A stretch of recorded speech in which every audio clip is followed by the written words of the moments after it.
Hi అండి. నమస్తే. ఎర్ర పావురం 5వ భాగం. సాహు గదిలోని టెలిఫోన్ మోగడం ప్రారంభించింది. దావూద్ కూడా అతనితో పాటు అక్కడే ఉన్నాడు. ఈరోజు సాయంత్రమే వాషింగ్టన్ నుంచి అతను అక్కడకు చేరుకున్నాడు. సాహు రిసీవర్ ఎత్తాడు. అవతల వైపు నుంచి కపాలి కంఠం వినిపించింది. చెప్పు అన్నాడు సాహు తీరుబడిగా. ఈ రాత్రికి మనం ధీరజ్ను కార్నర్ చేయడానికి వీలు పడకపోవచ్చు. కారణం? రాకేష్ అనబడే టూరిస్ట్ గైడ్ని ఈ రాత్రికి తనతో పాటే రూమ్లో ఉండమని కోరింది. అతని కోసం పార్టీ అరేంజ్ చేస్తుంది. ఐసి. ఆమె ప్రోగ్రాం రేపేమిటి? ఆమె ఇంకా నిర్ణయించుకోలేదు. రాకేష్ ఉన్న ధీరజ్ మీద దాడి చేయడానికి నేను రెడీ. వద్దు, గొడవ చేయటం మంచిది కాదు. అయితే నన్నేం చేయమంటావు? ఎక్కడే ఉండి ఆమె ప్రోగ్రాం తెలుసుకోమంటావా? అవసరం లేదు, నువ్వు వెంటనే వచ్చేయి. మరి లాకెట్ సంగతి? రేపు తెల్లవారుగానే దాని విషయం తేలిపోతుంది. ఎలా? ఇక్కడికి రా, చెబుతాను. సరే, బయలుదేరుతున్నాను. సాహు రిసీవర్ క్రెడిల్ చేసి దావూద్ వైపు చూశాడు. వెంటనే పెన్ను పేపరు అందుకుని గబగబా ఏదో రాయడం ప్రారంభించాడు. మనం ఎక్కడికి కదలకుండా ఈ గదిలోనే కూర్చుంటే తెల్లవారుగానే లాకెట్ గురించి ఎలా తెలుస్తుంది? అంతవరకు మౌనంగా కూర్చున్న దావూద్ అసహనం నిండిన కంఠంతో అడిగాడు. చెబుతాను, ముందు నువ్వు వెళ్ళి ఈ లిస్టులో రాసినవన్నీ అరేంజ్ చెయ్యి అంటూ పేపర్ అతనికి ఇచ్చాడు సాహు. మారు మాట్లాడకుండా ఆ పేపర్ తీసుకుని బయటకు వెళ్ళిపోయాడు దావూద్. సమయం రాత్రి 9:30 గంటలైంది. సరిగ్గా అదే సమయంలో వచ్చి కాలింగ్ బెల్ మోగించాడు రాకేష్. తలుపులు తెరిచి అతన్ని లోపలికి ఆహ్వానించింది ధీరజ. రూమ్ బాయ్ గపూర్తో అప్పటికే టీపై మీద పార్టీ అరేంజ్ చేయించింది. రకరకాల నాన్ వెజ్ ఐటమ్స్తో కూడిన హాట్ డిష్లు వరుసగా సర్దబడి ఉన్నాయి టీపై మీద. అప్పుడే అన్ని ఏర్పాట్లు చేసేశారన్నమాట. నవ్వుతూ వచ్చి టీపై ముందు కూర్చున్నాడు రాకేష్. అతనికి ఎదురుగా కూర్చుని అడిగింది ధీరజ. ఎస్, పార్టీ ప్రారంభిద్దామా? Oh yes. బాటిల్ ఓపెన్ చేసి టీపై మీద ఉన్న గ్లాసులో పోసింది ధీరజ. రాకేష్ వాటిలో స్కాచ్ పోశాడు. ఇద్దరు చెరో గ్లాసు అందుకున్నారు. చీర్స్ చెప్పుకుని స్కాచ్ కొద్ది కొద్దిగా సిప్ చేయటం ప్రారంభించారు. అందమైన ఒక అమ్మాయితో కూర్చుని తాగడం అతను థ్రిల్గా ఫీల్ అవుతున్నాడు. అందులోనూ ఒక అమెరికన్ లేడీ టూరిస్ట్తో పార్టీ ఉత్సాహభరితంగా ఉంది. ఇండియన్ మేడ్ లిక్కర్స్ మాత్రమే తీసుకోవడానికి అలవాటు పడిన అతనికి స్కాచ్ తాగుతుంటే చప్పగా ఉన్నట్లు అనిపించింది. చాలాసేపు మత్తెక్కలేదు. ఆ తరువాత దిమ్ముగా మొదలైంది మత్తు. ధీరజ్ గారు అని పిలిచాడు రాకేష్. నన్ను మీరు అని పిలవడం నాకేమీ నచ్చడం లేదు. ఎందుకని? ఆ పిలుపు బాగోలేదు. మరెలా పిలవాలి? నువ్వు ధీరు అనండి. సారీ, నేను మీ గైడ్ అన్న సంగతి మర్చిపోకండి. మీరు నాకు యజమాని లాంటి వాళ్ళు. యజమానురాల్ని అలా పిలవడం తప్పు. మొత్తం మెదడును ఆక్రమించుకుంటున్న మర్యాద తప్పకుండా మాట్లాడుతున్నాడు. సరే, నన్నెందుకు పిలిచారు? అడిగింది ధీరజ. మీరు ఇప్పుడు నాకు పార్టీ ఎందుకు ఇస్తున్నారు? రేపు మీరు వెళ్ళిపోతున్నారా? లేదు, నేను వెళ్ళడం లేదు. మరి ఈ పార్టీ ఎందుకు ఇస్తున్నట్టు? ఆగ్రాలో మీరు నన్ను రక్షించినందుకు. అతను చిన్నగా నవ్వుతూ తల అడ్డంగా తిప్పాడు. మీరు చెప్పింది తప్పు. అబద్ధాలాడడం మీకు చేత కాదు. ధీరజ ఆశ్చర్యపడింది. తను చెప్పింది అబద్ధమే. ఆ విషయాన్ని అతను ఖచ్చితంగా ఎలా గ్రహించగలిగాడు? ఎందుకలా అనుకుంటున్నావు అని అడిగింది. ఆగ్రాలో నేను ఆ దొంగల్ని కొట్టి తరిమేసిన తర్వాత నాకు కనీసం థ్యాంక్స్ అయినా చెప్పని మీరు అందుకోసమే నాకు ఈ పార్టీ ఇస్తున్నాను అని చెప్పడం అబద్ధం కాక మరేమిటి? రాకేష్ గ్లాసును ఖాళీ చేసి టీపై మీద ఉంచాడు. ఆమె మళ్ళీ దానిలో విస్కీ పోసింది. నువ్వు చెప్పింది నిజమే రాకేష్, ఈ పార్టీ అందుకోసం కాదు. మరి దేనికి? స్కాచ్ విస్కీ మెల్లమెల్లగా తన ప్రభావాన్ని చూపించటం ప్రారంభించింది. ఆమె గ్లాసులో పోసిన విస్కీని మరో 2 సార్లు సిప్ చేసి ఒక చికెన్ జాయింట్ అందుకున్నాడు. నిజం చెప్పమంటావా రాకేష్? విస్కీ మత్తులో వింతగా మెరవడం ప్రారంభించాయి ఆమె కనులు. రెప్పలు మగతగా వాలుతున్నాయి. నిజం మాత్రమే చెప్పండి miss ధీరజ. I I like you Rakesh. Is it? And I love you. నిజంగా? ఎస్, నేను నిన్ను గాఢంగా ప్రేమిస్తున్నాను. అంత మత్తులోనూ అతను తమాషాగా నవ్వాడు. ఎందుకా నవ్వు? నేను ఎందుకు నవ్వానో తర్వాత చెబుతాను గాని ముందు నా ప్రశ్నకు సూటిగా సమాధానం చెప్పండి. ఏమిటి? మీది ఇండియన్ ప్రేమ, అమెరికన్ ప్రేమ? నీకేదంటే ఇష్టం? ఇండియన్ ప్రేమైతే నేను మిమ్మల్ని ఆరాధిస్తాను. అమెరికన్ ప్రేమైతే అసహ్యించుకుంటాను, దూరంగా ఉంచుతాను. ఎందుకని? మీకు తెలుసో తెలీదో, మనుషులు ఎటువంటి వారైనా భారతీయుల ప్రేమ స్వచ్ఛమైంది, పవిత్రమైంది. అదే అమెరికన్ ప్రేమైతే ఉద్రేకంతో కూడిన ఉప్పెన లాంటిది, తాత్కాలికమైన సెక్స్ వాంఛతో కూడుకున్నది. ప్రేమ పట్ల భారతీయులకు ఉండే స్థిరమైన అభిప్రాయం మీ అమెరికన్స్కు ఉండదు. Good, very good. నీ మాటలతో నన్ను ముగ్ధురాల్ని చేస్తున్నావు రాకేష్. నీకు సంబంధించిన ప్రతి విషయం నాలోని ప్రేమను విచలితం చేస్తుంది. నాకు తెలియకుండానే నీకు దగ్గరవ్వాలి అన్న కోరిక నా అంతరంగాన్ని అదే పనిగా తొందర చేస్తుంది. ధీరజ కూర్చున్న చోటు నుంచి లేచి అతని పక్కకొచ్చి నిలబడింది. అతను తల తిప్పి ఆమె కళ్ళల్లోకి సూటిగా చూశాడు. ఆమె ముఖంలో ఉద్విగ్నత గోచరిస్తుంది. కోరికలతో కళ్ళు ఎర్రజీరలుగా మారాయి. కనురెప్పలు బరువుగా వాలిపోతున్నాయి. అమాంతం మీదకి ఉరకడానికి సిద్ధంగా ఉన్న ఆడపులిలా కనిపిస్తుందామె. తను డిన్నర్కి రాకుండా ఉండాల్సింది, వచ్చిన డ్రింక్ తీసుకోకుండా ఉండాల్సింది అనుకున్నాడతను. ఆమె ఆకలిగా అతని వైపు చూస్తుంది. కళ్ళతో అతన్ని అణువణువు కైమా చేస్తుంది. ధీరజి గారు, ఏమిటి అలా చూస్తున్నారు? విందు భోజనాన్ని ముందుంచుకుని నువ్వు చేతులు ముడుచుకుని ఎలా కూర్చోగలుగుతున్నావా అని చూస్తున్నాను. మత్తుగా వస్తున్నాయి ఆమె నోటి వెంట మాటలు. అవునవును, చాలా ఐటమ్స్ ఉన్నాయి కదూ. ఆమె మాటలు అర్థం కానట్టు నటిస్తూ హాట్ డిష్ మీద మూత తెరవబోయాడు. ధీరజ అతన్ని వారించింది. నేను చెప్పింది ఆ విందు భోజనం గురించి కాదు. మరి?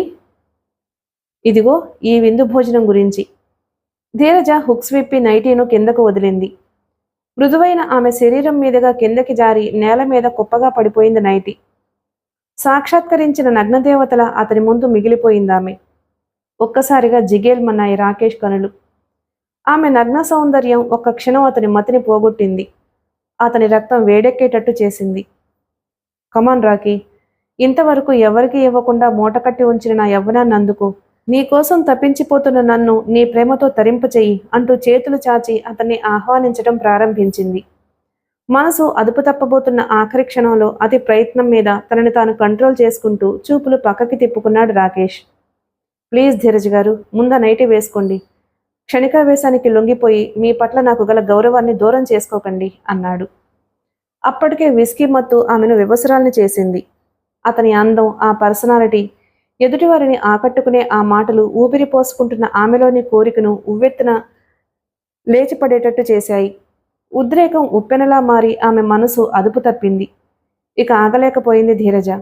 I love you Rocky, I love you, I want you, నన్ను కాదనకు అంటూ ఒక ఉదుటున ముందుకు దూకి అతన్ని కౌగలించుకుంది. ఆమె బాహుబంధాలలో చిక్కి క్షణకాలం ఉక్కిరిబిక్కిరైపోయాడు రాకేష్. ఆమెను వదిలించుకోవడానికి ప్రయత్నిస్తూ గ్లాసుని టీపై మీద ఉంచి లేచి నిలబడ్డాడు. ప్లీజ్ ధీరజ్ గారు, వదలండి, నన్ను వదలండి అంటూ తనను చుట్టేసిన ఆమె చేతుల్ని బలవంతంగా లాగసాగాడు. ధీరజ వదల్లేదు.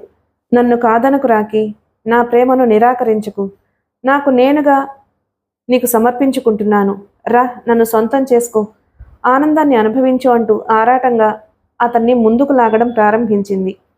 ఆమెను ఎలా వారించాలో రాకేష్కి తెలియలేదు. ఆమె అంత సులువుగా తనను వదిలేటట్టు కనిపించలేదు. ఇక లాభం లేదనుకుని బలవంతంగా ఆమె వైపు తిరిగి, stop it ధీరజ, please control your self అంటూ ఈడ్చి కొట్టాడు ఆమె చెంప మీద రాకేష్. చెళ్ళుమంది ధీరజ చెంప. షాక్ అయిందామె. ఎర్రగా కందిపోయిన చెంపను చేత్తో అదుముకుంటూ అతని మొహంలోకి చూస్తూ అలాగే ఉండిపోయింది. ఆమె మెదడును ఆవహించిన విస్కీ మత్తు ఒక్కసారిగా దిగిపోయింది. సుడులు తిరుగుతూ ఆమె కళ్ళల్లో ప్రత్యక్షమయ్యాయి కన్నీళ్లు. ఐఎమ్ సారీ మిస్ ధీరజ, మిమ్మల్ని కంట్రోల్ చేయడానికి నాకు ఇంతకంటే వేరే మార్గం కనిపించలేదు. క్షణికావేశానికి గురయ్యి పవిత్రతను పాడు చేసుకోవడం నాకు ఇష్టం లేదు. స్త్రీ పురుషుల మధ్య సెక్స్ అమెరికాలో సర్వసాధారణం కావచ్చు, కానీ ఇది భారతదేశం. స్త్రీ పురుష సంగమాన్ని కూడా పవిత్రంగా భావించే పుణ్యభూమి.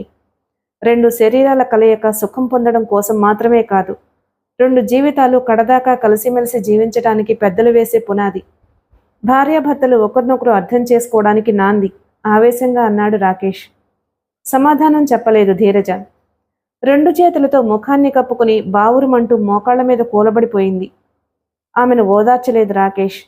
బాటిల్లోని విస్కీని గ్లాసులో పోసుకుని తాగుతూ సిగరెట్ కాల్చుకుంటూ కూర్చున్నాడు. 5 నిమిషాల వరకు అలాగే ఏడుస్తూ ఉంది ధీరజ. ఆ తరువాత కళ్ళు తుడుచుకుంటూ లేచి ఐఎమ్ సారీ అంది. It's all right. ఇలా చేసినందుకు నిన్ను తప్పు పట్టడం లేదు. నువ్వు పెరిగిన వాతావరణం అటువంటిది. అందుకే నిన్ను ప్రేమించలేనని చెప్పాను అన్నాడు రాకేష్. బట్ రాకీ, ఏదో చెప్పబోయింది ధీరజ. ఇక ఆ సంగతి మర్చిపో. కమాన్, లెటస్ టేక్ డిన్నర్ అన్నాడు. ఆమె చిన్నగా నిట్టూచి డిన్నర్ సర్వ్ చేయసాగింది. ఇద్దరూ మౌనంగా డిన్నర్ పూర్తి చేశారు. మీ పార్టీ చాలా బాగుంది అన్నాడు రాకేష్. అవును, చాలా బాగుంది అందామె చెంప తడుముకుంటూ. బాధపడకండి, నేను చేసింది మీ మంచి కోసమే. ఇలాంటి సంఘటనలు జీవితాంతం గుర్తుండిపోతాయి. మీరు అమెరికా వెళ్ళినా ఈ సంఘటన మీ మనసులోంచి చెరిగిపోదు. ఇంక నేను బయలుదేరతాను. ఇప్పుడా? ఇప్పుడు టైం 12 దాటింది. పర్వాలేదు, వెళ్తాను. ఈ రాత్రికి ఇక్కడే ఉండిపోరాకి ప్లీజ్. ఎక్కడుండిపోవడం అంటే? అనుమానంగా చూశాడు ఆమె మొహంలోకి. డోంట్ వర్రీ, ఇవ్వవలసిన డోస్ ఇచ్చేసావు కదా, ఇంక నిన్నేమీ తొందర చేయను అంది. మరీ బ్రతిమలాడించుకోవడం ఇష్టం లేక అక్కడే ఉండడానికి అంగీకరించాడు అతను. ఆ వెంటనే రూమ్ బాయ్ గపూర్ని పిలిచి ఎక్స్ట్రా బెడ్ తెమ్మని చెప్పింది. రాకేష్ బాల్కనీలో బెడ్ వేయించుకుని పడుకున్నాడు. తెల్లవారుజామున 5 గంటలకు ఎవరో గట్టిగా తలుపు తడుతున్న శబ్దం వినిపించి మెలకు వచ్చింది రాకేష్కి. ఎవరో కర్రతో బాదుతున్నట్టుగా ఉందా శబ్దం. కాలింగ్ బెల్ ఉపయోగించకుండా ఎందుకిలా శబ్దం చేస్తున్నట్లు? లేచి నిలబడి బద్ధకంగా ఒళ్ళు విరుచుకుంటూ బాల్కనీలోంచి గదిలోకొచ్చి తల తిప్పి మంచం వైపు చూశాడు రాకేష్. పసిపిల్లల ఆదమర్చి నిద్రపోతుంది. తలుపు మీద ఇంకా చప్పుడవుతూనే ఉంది. వస్తున్నా, ఎవరది అని అరుస్తూ వెళ్లి తలుపులు తెరిచాడు. ఎదురుగా నిలబడి ఉన్నారు 4 కానిస్టేబుల్స్తో పాటు ఒక ఇన్స్పెక్టర్. అతన్ని చూడగానే అర్థమైంది రాకేష్కి లాడ్జి మీద రైడింగ్ జరుగుతుందని. ఇది అని చెప్పడానికి వీలుకాని ఆందోళన ఒకటి అతని అంతరంగంలో అడుగుపెట్టింది. నమస్తే, నమస్తే సార్ అంటూ పక్కకి తప్పుకున్నాడు రాకేష్. చిన్నగా తలపంకిస్తూ లోపలికొచ్చాడు ఇన్స్పెక్టర్. ఎవర్రా నువ్వు? ఏ ఊరి నుంచి వచ్చావు? ఆ మంచం మీద పడుకున్నదెవరు అని అడిగాడు మంచం ఉన్న వైపు తొంగి చూస్తూ. నా పేరు రాకేష్ అంటారు సార్. నేను గైడ్గా పనిచేస్తున్నాను. ఈ మంచం మీద పడుకున్నవారు అమెరికా నుంచి వచ్చిన టూరిస్ట్ చెప్పాడతను. అలాగా, టూరిస్ట్ గదిలో నీకేమిట్రా పని? అతడలా అరై ఒరై అంటూ అమర్యాదగా మాట్లాడడం రాకేష్కి నచ్చడం లేదు. అయినా తప్పదు. పోలీసుల ధోరణి అంతే. నిజం తెలిసే వరకు వారి ప్రవర్తన ఇలాగే ఉంటుంది. లాడ్జీల మీద రైడ్ చేసే సమయాల్లో అయితే మరీ దారుణంగా ఉంటుంది. ఆ విషయాన్ని మర్చిపోయి రాత్రి అక్కడ ఉండడం తనదే తప్పు. ఏమిట్రా ఆలోచిస్తున్నావు? ఏం చెబితే బాగుంటుందనా అన్నాడు ఇన్స్పెక్టర్. అలాంటిదేమీ లేదు సార్. ఉదయాన్నే లేచి కుతుబ్ మినార్, హుమాయూన్ డ్యామ్ మొదలైనవి చూడ్డానికి వెళ్ళాలన్నారు. అందుకని రాత్రంతా దాంతోనే పడుకోమందా, లేక నువ్వే దాన్ని లైన్లో పెట్టావా? ఇక ఓపిక పట్టలేకపోయాడు Rakesh. Inspector, hold your tongue. ఏమిట్రా, ఏమిటి ఇంగ్లీష్లో మాట్లాడుతున్నావు? అమెరికా దాంతో ఓ రాత్రి గడపగానే నువ్వు అమెరికాలో ఉన్నట్లు ఫీల్ అయిపోతున్నావా అన్నాడు ఇన్స్పెక్టర్ వేటకారంగా. ఇన్స్పెక్టర్ పిడికిళ్ళు బిగిస్తూ అరిచాడతను. ఆ మరుక్షణంలోనే ఈడ్చి గుద్దాడతని ముఖం మీద. అదిరిపోయింది రాకేష్ ముఖం. బాధగా అరిచాడు రాకేష్. గుద్దు వెంబడే వెనక్కి తూలి వెనకను ఉన్న టీపై గుద్దుకుని దబీమని కింద పడిపోయాడు. తల్లకిందులైంది టీపై. దానిమీద పాత్రలన్నీ కింద పడి పెద్ద శబ్దాన్ని సృష్టించాయి. ఆ శబ్దానికి ఉలికి పడుతూ మేల్కొంది ధీరజ. కళ్ళు తెరిచి లేచి కూర్చుని కింద పడిపోయిన రాకేష్ని చూస్తూనే ఆశ్చర్యంగా నోరు తెరిచిందామె. మై గాడ్ రాకీ, ఏమిటలా కింద పడిపోయావు అని అడుగుతూ మంచం మీద నుంచి కిందకి దూకి ఒక్క పరుగున అతన్ని సమీపించింది ధీరజ. అప్పటికే లేచి నిలబడ్డాడు రాకేష్. ఇన్స్పెక్టర్, నిజానిజాలు నిర్ధారించకుండా నా మీద చేయి చేసుకునే అధికారం మీకెవరిచ్చారు అంటూ పిడికిలి బిగించి విసురుగా ముందుకు వెళ్ళాడు. ఆ వెంటనే రంగంలోకి దూకారు ఇన్స్పెక్టర్ పక్కన ఉన్న కానిస్టేబుల్స్. రాకేష్ని అడ్డుకుని పెడరెక్కలు విరిచి పట్టుకున్నారు. పోలీసుల్ని అప్పుడు గమనించింది ధీరజ. విపరీతమైన ఆశ్చర్యంతో కనుబొమ్మలు ముడివేసింది. What happened inspector? ఈవేళప్పుడు ఎందుకు డిస్టర్బ్ చేస్తున్నారు మమ్మల్ని అని అడిగింది. సమాధానం చెప్పకుండా ఆమె వంక యగాదిగా చూశాడు ఇన్స్పెక్టర్. చూడ్డానికి తెల్లపావురంలా ఉన్నావు. నువ్వేనా అమెరికా అమ్మాయివి అని అడిగాడు ఇన్స్పెక్టర్. అసభ్యంగా అభ్యంతరకరంగా ఉన్న ఆ ఇన్స్పెక్టర్ మాటలకు కనుబొమ్మలు తీవ్రంగా ముడివేసింది Dheeraja. Yes, I'm from America, so what? అతన్ని ఎందుకలా నిర్బంధిస్తున్నారు అని అడిగింది. నిర్బంధించటం కాదు, మీ ఇద్దరిని అరెస్ట్ చేస్తున్నాము, పదండి స్టేషన్కి అన్నాడు ఇన్స్పెక్టర్. ఉలిక్కి పడిందామె. అరెస్టా? వై? ఏం నేరం చేశారని అరెస్ట్ చేస్తున్నారు? వ్యభిచారం. అతను ఆ మాట అనగానే రక్తం ఉడికిపోయింది రాకేష్కి. ఇన్స్పెక్టర్, అధికారం చేతిలో ఉంది కదా అని ఇష్టం వచ్చేట్టు మాట్లాడకు అంటూ అరిచాడు. అరుస్తూనే తన పెడరెక్కలు విరిచిపట్టుకున్నారు కానిస్టేబుల్స్.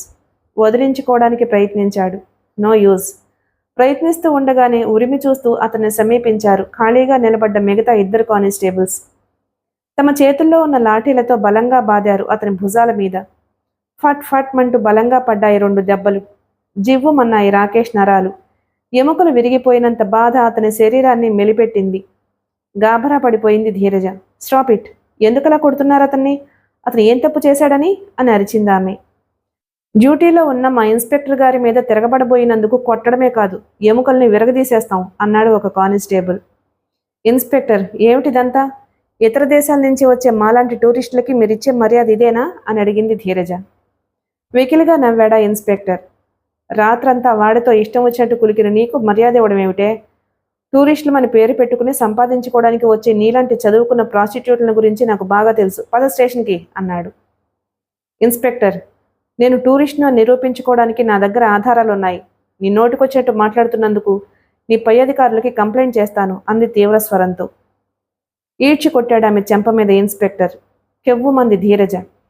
దెబ్బకు వెంటనే పక్కకి తూలి కింద పడిపోకుండా తనను తాను నిలదొక్కుంది.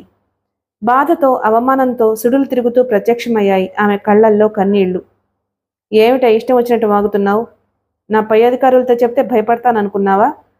4 తన్ని లాక్కుపోమంటావా అని అరిచాడు ఇన్స్పెక్టర్. వద్దు ఇన్స్పెక్టర్, కావాలంటే నన్ను తీసుకువెళ్ళండి, ఆమెను తీసుకువెళ్ళి అవమానించొద్దు ప్లీజ్. అతన్ని రెచ్చగొట్టడం వల్ల ప్రయోజనం లేదని గ్రహించి బ్రతిమలాడడం ప్రారంభించాడు రాకేష్. షటప్! మీరు ఏదైనా చెప్పుకోవాలి అనుకుంటే స్టేషన్కి వచ్చి చెప్పుకోండి అన్నాడు ఇన్స్పెక్టర్. ఆల్ రైట్, ఈ విషయం ఎంతవరకు వస్తుందో నేను చూస్తాను. మీ దేశ రాజధానిలో విదేశీ టూరిస్టులకు జరిగే అన్యాయాన్ని గురించి పత్రికల వారికి, మా అమెరికన్ అంబాసిడర్కి తెలియపరిచి మీకు తగిన గుణపాఠం చెప్తాను. I will teach you A lesson అంటూ గబగబా డ్రెస్ చేంజ్ చేసుకుని వారి వెంట రాకేష్తో పాటు బయలుదేరింది. రిసెప్షన్లోకి రాగానే మేనేజర్ వచ్చి ఇన్స్పెక్టర్కి నచ్చచెప్పడానికి చూశాడు. నా మాట నమ్మండి ఇన్స్పెక్టర్ గారు, మా లాడ్జిలో వ్యభిచారం జరగదని డిపార్ట్మెంట్లో చాలామందికి తెలుసు. ఆ అమ్మాయి నిజంగా అమెరికా నుంచి వచ్చిన టూరిస్టు. అతను మాకు తెలిసిన టూరిస్ట్ గైడు. ఇప్పుడు మీరు ఇలా చేస్తే మా లాడ్జి పరువు ప్రతిష్టలు దెబ్బతింటాయి. మా ప్రొపరేటర్ గారు మంత్రి గారి బంధువే. కనీసం ఆయన వచ్చేదాకా అయినా ఆగండి ప్లీజ్ అంటూ అతన్ని శతవిధాలా ఆపడానికి ప్రయత్నించాడు. వినిపించుకోలేదు ఆ ఇన్స్పెక్టర్. మంత్రిగారి బంధువైతే ఏం పీకుతాడట? మీ ప్రొపరేటర్ మమ్మల్ని డ్యూటీ చేయొద్దంటారా? నేరస్తుల్ని అరెస్ట్ చేసినందుకు తల తీసి మొలేస్తాడా? హట్ హడ్జా సాలే అంటూ అతన్ని రఫ్గా అవతలకు నెట్టి రాకేష్ ధీరజలను బయటకు నడిపించాడు. మీరేం భయపడకండి మేడం, మా ప్రొపరేటర్ గారికి ఫోన్ చేశాను. ఈ పాటిగా ఇంటి దగ్గర ఆయన బయలుదేరి ఉంటారు. మీ వెనకే స్టేషన్కి వచ్చేస్తారు అంటూ ధీరజకు ధైర్యం చెప్పాడు మేనేజర్. చిన్నగా తల ఊపి నా లగేజ్ జాగ్రత్త అంది ధీరజ. ఆ విషయాన్ని గురించి మీరేమీ ఆందోళన పడకండి, పూచిక పుల్ల కూడా పోకుండా చూసే బాధ్యత నాది అని హామీ ఇచ్చాడు మేనేజర్. ధీరజ్ను రాకేష్ను తీసుకుపోయి లాడ్జ్ ముందు ఆగి ఉన్న పోలీస్ జీపులో ఎక్కించాడు కానిస్టేబుల్. ఆ తరువాత తాము ఎక్కి కూర్చున్నారు. ఇన్స్పెక్టర్ డ్రైవర్ పక్కన కూర్చున్నాడు. జిప్సీ స్టార్ట్ అయ్యి ముందుకు పరుగులు తీయటం ప్రారంభించింది. జిప్సీ బయలుదేరినప్పటి నుంచి తీవ్రంగా ఆలోచిస్తూనే ఉన్నాడు రాకేష్. ఆ పోలీస్ రైడింగ్ను గురించి రకరకాల అనుమానాలు తలెత్తుతున్నాయి అతని మస్తిష్కంలో. పెళ్లైన వారు, ఆడ మగ టూరిస్టులు ఇంకా చాలామంది ఉన్నారు రేష్మా లాడ్జిలో. వారందరినీ వదిలేసి కేవలం తమిద్దరిని మాత్రమే అరెస్ట్ చేయడానికి కారణం ఏమిటి? ఒకవేళ ఏ రాజకీయ నాయకుడైనా ధీరజ్ మీద కన్నేశాడా? ఆమెను బలవంతంగా తన దగ్గరకు రప్పించుకుని అనుభవించడానికి పోలీసుల్ని ఈ విధంగా ఉపయోగించుకుంటున్నారా? అలా కాదనుకున్న ధీరజ్కు మరో విధమైన ప్రమాదం కూడా లేకపోలేదు. ఢిల్లీ ఇన్స్పెక్టర్లు సామాన్యులు కారు. అమాయకుల నెత్తిన లేనిపోని నేరాలు రుద్దడంలో చాలా సిద్ధహస్తులు వాళ్ళు. తెల్లపావురం లాంటి అందగత్తి అయిన ధీరజ్ను స్టేషన్కి తీసుకువెళ్లి సాధారణంగా వదిలిపెట్టరు వాళ్ళు. మూకుమ్మడిగా రేప్ చేస్తారు. అవసరం అనుకుంటే తమ ఇద్దరిని లాకప్లోనే చంపి శవాలను మాయం చేస్తారు. అటువంటిది ఏదో జరగకముందే ఆమెను విడిపించటం మంచిది. తను పెద్ద నేరంలో ఇరుక్కున్న ఆమెను మాత్రం సురక్షితంగా బయటపడేయాలి. కానీ ఎలా ఎలా ఎలా అన్నదాన్ని గురించి ఆలోచించి ఒక నిర్ణయానికి రాకుండానే అప్రయత్నంగా ముందుకు చూసి ఉలిక్కిపడ్డాడు రాకేష్. అప్పటికే బాగా తెల్లవారిపోయింది. రోడ్డు మీద వాహనాల రాకపోకలు మొదలయ్యాయి. అయితే పోలీసు జిప్సీ వెళ్తున్నది సిటీ రోడ్డు మీద కాదు. అప్పటికే అది సిటీ లిమిట్స్ దాటి హైవే మీదుగా దూసుకుపోతుంది. ఏమిటిది? మమ్మల్ని పోలీస్ స్టేషన్కి కాకుండా ఎక్కడికి తీసుకువెళ్తున్నారు అని అడిగాడు అనుమానంగా చూస్తూ రాకేష్. సమాధానం చెప్పలేదు వాళ్ళు. ఏమిటి రాకీ, ఎందుకు అలా కంగారు పడుతున్నావు? మనల్ని పోలీస్ స్టేషన్కి తీసుకువెళ్లకుండా ఎక్కడికో తీసుకువెళ్తున్నారు కదూ? ఆశ్చర్యంగా అడిగింది ధీరజ. అదే నాకు అర్థం కావడం లేదు మేడం. ఇందాకే మనం సిటీ లిమిట్స్ దాటిపోయాం. అసలు అసలు వీళ్ళు పోలీసులేనా అని నా అనుమానంగా ఉంది అన్నాడు ఆందోళన నిండిన కంఠంతో. అతను అనడం పూర్తవుతూ ఉండగానే గొల్లును నవ్వారు ఇన్స్పెక్టర్తో సహా జిప్సీలోని కానిస్టేబుల్స్ అందరూ. What is this? ఎందుకలా నవ్వుతున్నారు? సీరియస్గా అడిగింది ధీరజ. మేము నిజంగా పోలీసులం కాదు అని తెలుసుకోలేని మీ తెలివి తక్కువతనానికి నవ్వకుండా ఉండలేకపోతున్నాం అమెరికన్ బ్యూటీ అన్నాడు ఇన్స్పెక్టర్ వేషంలో ఉన్న దావూద్. ఉలిక్కి పడ్డారు ధీరజ, రాకేష్లు. మై గాడ్, మీరు పోలీసులు కాదా అంది ధీరజ. కాదు, కనీసం హోంగార్డ్స్ కూడా కాదు అన్నాడు జిప్సీని డ్రైవ్ చేస్తున్న కపాలి. అతని మాటలకు పగలబడి నవ్వారు కానిస్టేబుల్స్ వేషాలలో ఉన్న ఢిల్లీ కిరాయి రౌడీలు. You bloody idiot! బిగ్గరగా అరుస్తూ పిడికిలి బిగించి వారి మీదకు దూకబోయాడు రాకేష్. స్టాప్! రివాల్వర్ను తీసి ధీరజ కణతలకి గురిపెడుతూ కమాండ్ చేశాడు దావూద్. కిరాయి రౌడీల ముఖాలు పగలగొట్టి అక్కడికక్కడే వాళ్ళ అంతు చూడాలన్న తన ఆవేశాన్ని అతి ప్రయత్నం మీద అదుపు చేసుకుంటూ కామ్గా కూర్చుండిపోయాడు రాకేష్. నిజం చెప్పండి, ఎవరు మీరు? అడిగింది ధీరజ. ఆమె ప్రశ్నకు ఎవ్వరూ సమాధానం చెప్పలేదు. దావూద్ తన చేతిలోని రివాల్వర్ను ఆమె కణతకు అలాగే గురి ఉంచాడు. కిరాయి రౌడీలు తమ ఖైజారులతో రాకేష్ని కవర్ చేస్తూ అతను కదలకుండా జాగ్రత్త వహించారు. ధీరజలో టెన్షన్ పెరిగిపోసాగింది. పోలీసుల వేషాల్లో వచ్చి మమ్మల్ని ఇలా తీసుకురమ్మని మిమ్మల్ని ఎవరు పంపారు? అసలు మీకేం కావాలి అని బిగ్గరగా అరుస్తూ అడిగింది మరోసారి. విసుగ్గా నొసలు చిట్లించాడు దావూద్. మరో అరగంట ఓపిక పడితే అన్ని విషయాలు తెలుస్తాయి. ఇలా అరిచావంటే నా చేతిలో ఉన్న రివాల్వర్ పేలడం, నీ తల ముక్కలు ముక్కలైపోవడం ఇక్కడే జరుగుతుంది అని సీరియస్గా హెచ్చరించాడు. మరో అరగంటలో తెలుసుకునే విషయాన్ని గురించి తొందరపడి ప్రాణాల మీదకు తెచ్చుకోవడం ఎందుకు అని మౌనంగా ఉండిపోయింది. దావూదు చెప్పినట్టు మరో 20 నిమిషాలు ప్రయాణించి ఆ తర్వాత రోడ్డు పక్కన ఉన్న ఒక తోటలోకి ప్రవేశించి ఫర్లాంగు దూరం ముందుకు పోయి తోట మధ్యలో ఆగింది జిప్సీ. కైజారులతో కవర్ చేస్తూ ఆ ఇద్దరిని జిప్సీలోంచి కిందకి దించారు కిరాయి రౌడీలు. అతన్ని అలా దూరంగా తీసుకుపోండి, ఎదురు తిరిగితే ముక్కలు చేయండి, కిరాయి రౌడీల్ని ఉద్దేశించి ఆదేశించాడు కపాలి. రాకేష్ పెడరెక్కలు విరిచి పట్టుకుని కైజారులతో కవర్ చేస్తూ అక్కడి నుంచి అవతలికి లాక్కుపోయారు ఆ రౌడీలు. ధీరజ్ను రివాల్వర్తో బెదిరిస్తూ ఒక చెట్టు కిందకు తీసుకుపోయారు కపాలి, దావూదులు. సాహో గదిలోని టెలిఫోన్ ఉన్నట్టుండి మోతలు చేయటం ప్రారంభించింది. విసుగ్గా నొసలు చిట్లిస్తూ అట్నుంచి ఇటు దొర్లాడు. మందు తాగి పడుకుని నిద్రపోతున్న సాహు బరువుగా మూతలు పడుతున్న కనురెప్పలను బలవంతంగా తెరిచి క్లాక్ వైపు చూశాడు. ఉదయం 6:40 సూచిస్తున్నాయి వాల్ క్లాక్లోని ముళ్ళు. పడుకున్నవాడు పడుకున్నట్లే చేతిని చాచి రిసీవర్ని అందుకుని తలకు ఆనించుకుని హలో అన్నాడు. హలో, నేను నాగేంద్రని మాట్లాడుతున్నాను. అవతల వైపు నుంచి వినిపించింది నాగేంద్ర కంఠం. హలో సార్, మీరా? గుడ్ మార్నింగ్ అన్నాడు Sahu. Good morning. Dheeraja India వచ్చి 2 రోజులు దాటాయి. ఇంతవరకు మీరు సాధించిన ప్రోగ్రెస్ ఏమీ లేదు, సీరియస్గా ధ్వనించింది అతని కంఠం. డోంట్ వరీ సార్, ప్రస్తుతం మన కపాలి, దావూదులు ఆ పని మీదే ఉన్నారు. అంటే? చెప్పాడు సాహు.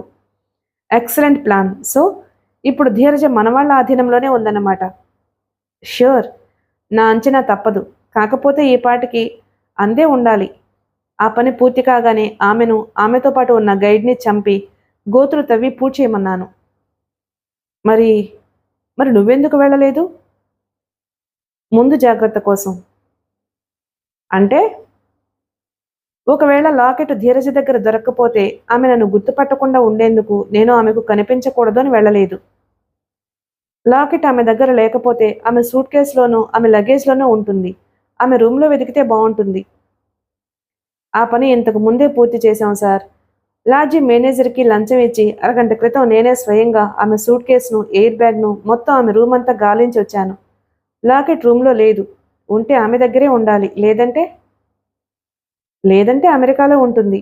నేను మరి కాస్త శ్రమపడి లాకెట్ను ఇక్కడికి రప్పించవలసి ఉంటుంది. ఎలా రప్పిస్తావు? Very simple. ధీరజ దగ్గర లాకెట్ దొరకకపోతే ఆమెను చంపకుండా బంధించి తీసుకురమ్మని చెప్పాను. ఆమెను అడ్డు పెట్టుకుని ఆమె పెంపుడు తల్లిదండ్రుల్ని అమెరికా నుంచి లాకెట్తో సహా ఇక్కడికి రప్పిస్తాను. Good idea. ధీరజ దగ్గర లాకెట్ దొరకకపోతే అప్పుడు నువ్వు చెప్పినట్లే చెయ్యి. దొరికితే ఆమెను సఫా చేసి మీరు వచ్చేయండి. ఓకే. రిసీవర్ క్రెడిల్ చేసి సిగరెట్ వెలిగించుకున్నాడు సాహు. దావూద్ కపాలీ కోసం ఎదురు చూస్తూ బాటిల్ ఓపెన్ చేసి పరగడుపునే తాగడం ప్రారంభించాడు. ఇప్పుడైనా చెప్పండి, ఎవరు మీరు? పోలీస్ వేషాల్లో మమ్మల్ని ఎందుకు ఇక్కడికి తీసుకువచ్చారు?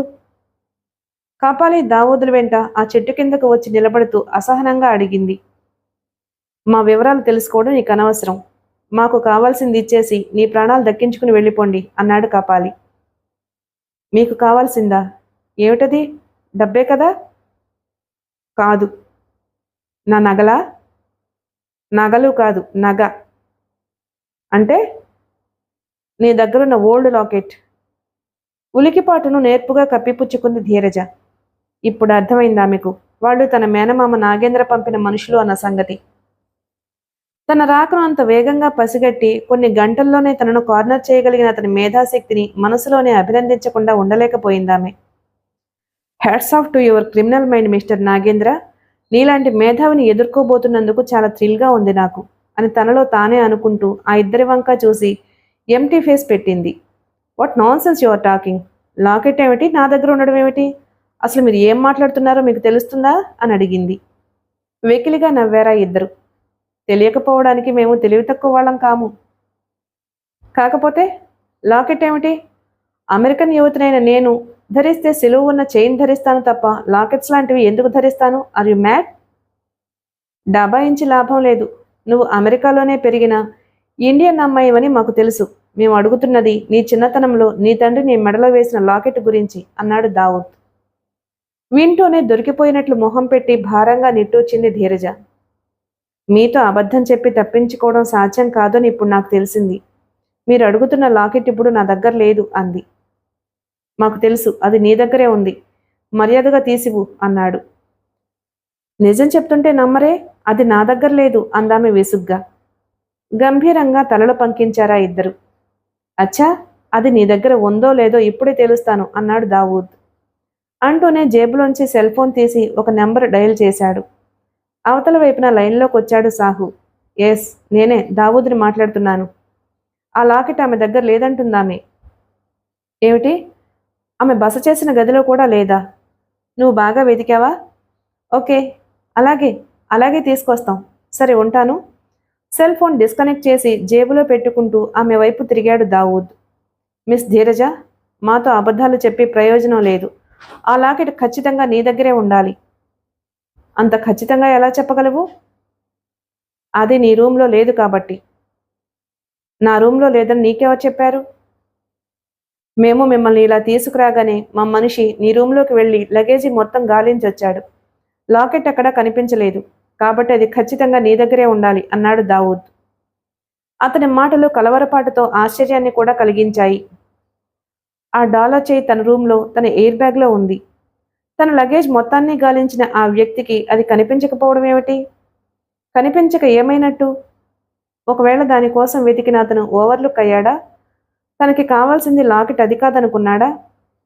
తన రూమ్కి వెళ్తే తప్ప ఆ విషయం తెలియదు. ఏమిటి ఆలోచిస్తున్నావు? మళ్ళీ ఎలా అబద్ధం చెప్పాలానా? ఆమె ఆలోచనలకు భంగం కలిగిస్తూ అడిగాడు కపాలి. నాన్సెన్స్. అబద్ధం చెప్పవలసిన పనేమీ లేదు. ఆ లాకెట్ నా రూమ్లో లేదన్న సంగతి నాకు తెలుసు అంది. అయితే అది నీ దగ్గరే ఉంది కదూ? నా దగ్గర కూడా లేదు. అమెరికాలో మా ఇంట్లో ఉంది.